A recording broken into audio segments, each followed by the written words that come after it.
Halo adik-adik, selamat datang di channel YouTube saya Hendrian651. Nah, pada video kali ini kita akan membahas pertanyaan-pertanyaan seputar AKM. Nah, kalian pasti pernah dengar dong istilah AKM. Nah, mau tahu informasi lebih jelas tentang AKM? Simak terus video ini sampai selesai. Oke? Terima kasih. Baik anak-anak, kita mulai pembahasan pertama tentang apa itu AKM. Nah, AKM itu kepanjangannya Assessment Kompetensi Minimum. Dia sebenarnya adalah bagian dari suatu program yang bernama Asesmen Nasional. Jadi sebenarnya nama programnya adalah Asesmen Nasional. Ini adalah program baru dari pemerintah sebagai pengganti UN. Nah, Asesmen Nasional ini adalah penilaian terhadap mutu pendidikan di suatu sekolah atau madrasah. Jadi yang dinilai adalah mutu pendidikan di sekolah tersebut. Dan sebenarnya asesmen itu ada 3 penilaiannya. Nah, ada 3 instrumennya. Yang pertama adalah AKM, yang kedua survei karakter, yang ketiga survei lingkungan belajar. Nah, dari data 3 penilaian ini, pemerintah nanti bisa memetakan kualitas pendidikan di setiap sekolah yang ada di seluruh Indonesia, sehingga data ini bisa digunakan oleh pemerintah untuk mengetahui sekolah mana yang membutuhkan bantuan peningkatan mutu atau sekolah mana yang sudah mutunya bagus. Oke, untuk pertanyaan kedua kita akan membahas apa sih bedanya antara asesmen nasional dengan ujian nasional. Yang pertama kita lihat dari jenjang pendidikannya ya. Kalau UN itu kemarin hanya untuk tingkat SMP dan SMA, sedangkan SD namanya USTN, ujian sekolah berstandar nasional. Kalau AKM itu semua jenjang pendidikan dari SD, SMP, SMA itu ada AKM-nya. Lalu untuk level muridnya kalau UN itu murid tingkat akhir ya, jadi kelas 9 dan kelas 12. Kalau AKM tingkat menengah, jadi di bawahnya lagi, yaitu untuk SD kelas 5, SMP kelas 8, SMA kelas 11. Nah, untuk subjek muridnya, kalau UN itu yang dinilai adalah seluruh siswa yang ada di sekolah itu, sedangkan kalau AKM hanya sampelnya aja. Jadi tidak semua siswa pada sekolah itu akan mengikuti AKM. Jadi ada hanya beberapa siswa saja ya, diambil sampelnya aja. Tetapi siswanya ini yang menentukan bukan sekolah tetapi pemerintah. Jadi semua siswa yang ada di sekolah itu harus siap jika terpilih sebagai peserta AKM atau asesmen nasional ini. Oke. Nah, untuk model soalnya kalau UN kan full semuanya dalam bentuk pilihan ganda atau beberapa tahun terakhir ada isian pendeknya juga.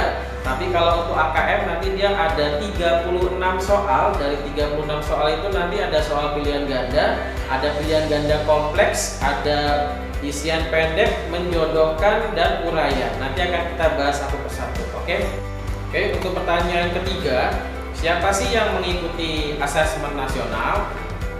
Yang mengikuti asesmen nasional tadi sudah saya jelaskan pada perbedaan antara asesmen dan UN, yaitu seluruh satuan pendidikan yang ada di Indonesia dan seluruh siswa yang berada pada jenjang kelas 5, kelas 8, dan kelas 9, dan juga diikuti oleh guru dan kepala sekolah di satuan pendidikan tersebut.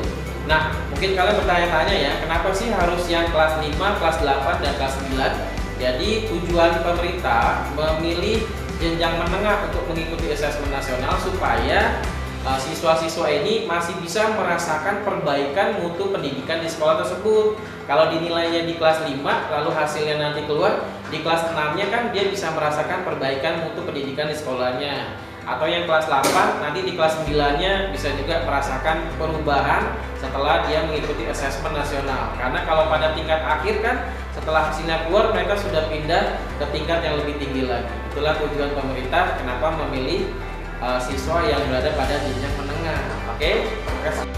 Baik anak-anak, untuk pertanyaan berikutnya kita akan membahas masalah tentang AKM. AKM ini kan kepanjangannya Asesmen Kompetensi Minimum. Nah, kenapa disebut minimum? Karena tidak semua materi pelajaran yang kamu pelajari di sekolah itu akan dinilai pada saat AKM. Jadi yang dinilai itu hanya kemampuan dasarnya aja nak, yaitu seperti literasi membaca atau numerasi matematika. Karena hampir di semua bidang kehidupan yang akan kita jalani nanti pasti membutuhkan kemampuan dasar membaca atau matematika kalian. Jadi itulah kenapa disebut minimum, karena yang dipilih itu hanya materi-materi yang esensial aja, yang penting-penting aja untuk membantu menunjang kehidupan kamu nanti ketika kamu dewasa nanti. Ya, nah kenapa harus memilih literasi dan numerasi? Yaitu seperti yang sudah saya jelaskan tadi, karena di semua bidang kehidupan ya kita membutuhkan kemampuan untuk membaca dan menghitung, ya terutama kemampuan membaca. Anak-anak Indonesia ini sepertinya minat untuk membacanya masih kurang ya. Apalagi kalau diberikan soal-soal cerita itu biasanya membaca tapi kurang bisa memahami soal-soal yang diberikan. Kenapa? Karena kurang banyak membaca, jadi kurang banyak wawasannya, kurang banyak pengetahuannya, sehingga kesulitan untuk mengartikan atau memahami soal-soal yang diberikan kalau dalam bentuk soal cerita. Sedangkan kehidupan kita sehari-hari hampir semuanya berhubungan dengan masalah-masalah yang kompleks ya. Jadi kehidupan itu tidak hanya tentang 1+1, tapi bagaimana prosesnya bisa mendapatkan 1+1. Nah, disitulah yang diharapkan bisa kalian miliki pada asesmen nasional ini. Oke, baik, kali ini kita akan membahas tentang bedanya antara AKM dengan survei karakter. Nah, kalau AKM itu yang dinilai adalah kemampuan kognitif belajar kalian melalui literasi membaca dan numerasi atau menghitung. Sedangkan survei karakter itu menilai kemampuan emosional belajar kalian. Jadi diharapkan anak-anak Indonesia selain memiliki kemampuan kognitif yang baik, juga memiliki karakter yang baik, menjadi manusia yang beriman, bertakwa, berakhlak mulia, dan memiliki jiwa gotong royong, ya, memiliki nalar yang kritis, mandiri, dan menjadi anak-anak yang kreatif. Baik, kali ini kita akan membahas ada berapa soal sih di AKM nanti. Nah, jadi nanti kalian akan diberikan 36 soal yang terdiri dari 5 jenis pertanyaan. Jadi nanti ada pertanyaan pilihan ganda, hanya memilih satu jawaban benar. Ada juga soal pilihan ganda kompleks. Jadi dalam pilihan gandanya itu bisa lebih dari satu jawaban benar. Ada menjodohkan, menarik garis gitu ya. Ada juga isian pendek dan uraian. Nah, asesmen nasional ini akan dilaksanakan dalam 2 hari ya, online. Hari pertama untuk anak SD itu akan melakukan tes literasi membaca dulu ya selama 75 menit, lalu survei karakternya 20 menit. Nah, kalau untuk tingkat SMP dan SMA akan melaksanakan tes literasinya selama 90 menit dan tes karakternya selama 30 menit, itu di hari pertama. Untuk hari kedua, anak SD akan melaksanakan tes numerasi selama 75 menit juga, dan survei lingkungan belajar 20 menit. Nah, untuk yang SMP dan SMA akan melaksanakan tes numerasi selama 90 menit dan survei lingkungan belajarnya selama 30 menit. Jadi AKM itu dilaksanakan selama 2 hari. Oke, anak-anak? Oke, baik anak-anak, kali ini kita akan membahas apakah soal AKM ini akan berbeda-beda untuk anak yang memilih jurusan IPA, IPS, bahasa atau agama. Jawabannya tidak. Jadi setiap siswa pada jenjang yang sama akan mendapatkan soal yang sama ya. Lalu apakah ada kisi-kisi dan contoh soal AKM? Jawabannya dari pemerintah juga tidak ada, tetapi mungkin nanti dari penerbit-penerbit buku mereka mungkin akan membuat contoh-contoh soal yang mirip ke arah soal-soal AKM, bisa untuk kita menjadikan referensi ya. Lalu apakah ada nilai minimum atau skor minimum dalam AKM? Jawabannya juga tidak ada, karena ini kan tidak semua siswa yang dinilai, tetapi hanya sampelnya saja. Tapi diharapkan setiap siswa akan mencapai level persentase hasil belajar yang cakap atau mahir.